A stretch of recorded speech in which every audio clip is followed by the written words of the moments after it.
Has Saudi Arabia left the US for China and Russia? This one might come as surprising news to you, but indeed the speculations are 100% true. This comes after Saudi Arabia's very first public announcement in the past fortnight that said its cabinet had approved a plan to join the Shanghai Cooperation Organization as a dialogue partner. Even the US's efforts to keep it out of the China-Russia sphere of influence as we speak may now be futile. Now, how did this happen? What was the reason for it ditching the US for China and Russia? These are the questions that we will be answering in this video. Just make sure that you stay still so that you don't miss a glitch in this news. Saudi Arabia hiked the official selling prices for all of its sales to Asian customers in May, days after the kingdom led a surprise OPEC Plus output cut. State-owned Saudi Aramco raised its selling price for flagship Arab Light crude to Asia by 30 cents a barrel, boosting prices for a third consecutive month.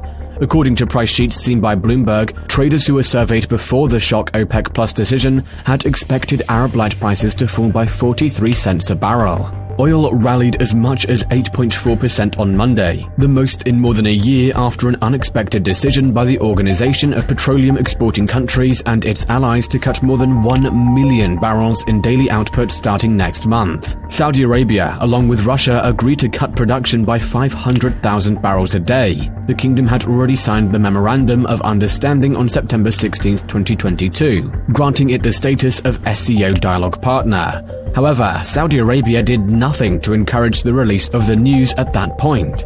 Unlike now, just after it's resumed relations with Iran in a deal brokered by China, the SCO is the world's biggest regional political, economic and defense organization, both in terms of geographic scope and population. It covers 60% of the Eurasian continent, by far the biggest single landmass on Earth, 40% of the world's population, and more than 20% of the global GDP. It was formed in 2001 on the foundation of Shanghai 5, which was set up in 1996 by China, Russia, and around 3 states of the former USSR, Kazakhstan, Kyrgyzstan, and Tajikistan.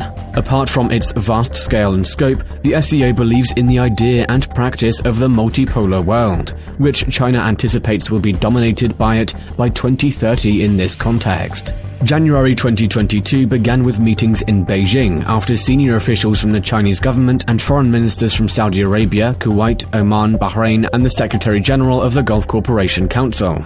During the meeting, the principal topics of conversation were to finally seal a China-GCC free trade agreement and to forge deeper strategic cooperation in a region where US dominance is showing signs of retreat. It should come as no surprise to you in this latest step by Saudi Arabia to stray away from the United States and towards the China-Russia axis, since we are very sure the greatest percentage of you people have been keen on watching the developments in the kingdom since the rise of the Crown Prince Mohammed bin Salman from around 2015. His last stint as defense minister was so disastrous, with the dramatic escalation of the war against the Houthis in Yemen, including the indiscriminate bombing of civilian targets roundly condemned by the West. And just to give you a few glimpses of it, the German intelligence service, the Bundesnachrichtendienst BND, leaked an abridged internal-only assessment report of Mohammed bin Salman to various trusted members of the press that stated Saudi Arabia under Mohammed bin Salman has adopted an impulsive policy of intervention. It went on to describe Mohammed bin Salman in terms of being a political gambler who was destabilizing the Arab world through proxy wars in Yemen and Syria in order to rebuild his reputation, with a view to raising as a crown prince Mohammed bin Salman. Mohammed bin Salman came up with an idea that he thought would win over senior Saudis who supported his rival. That idea was to float a stake in the kingdom's flagship company, Saudi Aramco, through an initial public offering, IPO. To summarize, the idea had several positive factors going for it that would benefit Mohammed bin Salman.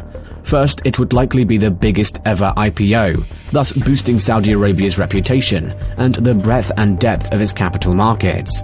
Secondly, it would raise a lot of money, which Saudi Arabia needed to offset the economically disastrous effect of the 2014 to 2016 oil price war that it had instigated. Lastly, the new money from the sale could be used as part of Saudi Arabia's Vision 2030 development plan aimed at diversifying the kingdom's economy away from a reliance on oil and gas exports. He pitched the idea to the senior Saudis based on very specific benchmark targets. 1. The flotation would be for 5% of the company.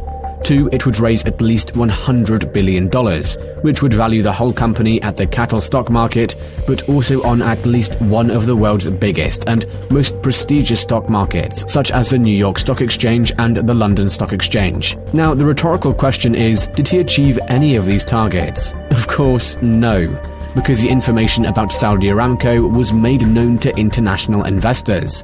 The investors regarded it as a toxic liability, both financially and politically.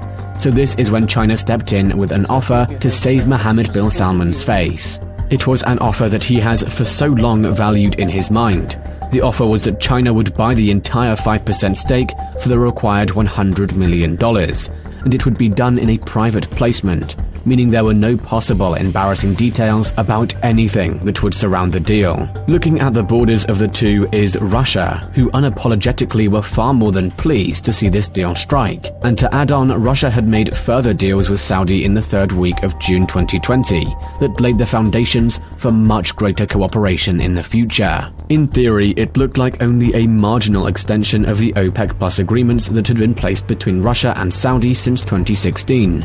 But it also included additions that were based on discussions undertaken during the visits to Moscow by King Salman in 2017 and Mohammed bin Salman in 2019. This mutual understanding was clearly signaled when Russia's President Vladimir Putin invited Saudi Arabia's king, Salman bin Abdulaziz Al Saud, to Russia in October 2017. It was the first ever visit to Moscow made by a sitting Saudi monarch. At this meeting and the many collateral meetings between officials of the two countries in which the real business is done, several tangible deals were made across a wide range of areas, not just the oil sector. Among the other $3 billion or so specific deals announced at just that time was an investment by the Saudis of at least $150 million into Russia's Eurasian drilling company. And on the other side, Russia petrochemical company Cyber was considering building a $1.1 billion plant in Saudi Arabia. Russia's energy minister, Alexander Novak,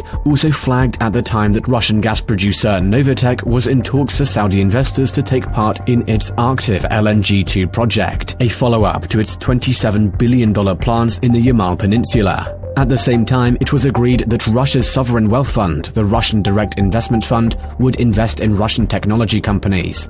In the same vein still, Russian state-owned hydrocarbon companies Rosneft and Gazprom entered talks with Saudi counterpart Aramco to conduct coordinated oil and gas trading operations, bringing in the expertise and non-crossover contacts of Lukoil's Litasco trading operation when required, and establishing a joint research and technology center. Apart from what we have just talked about, there were also two other key points that were discussed and agreed upon during the meeting between Russia and Saudi Arabia. First, the Saudis rode back on their demand that Syria's president, Bashar al-Assad, be removed from power.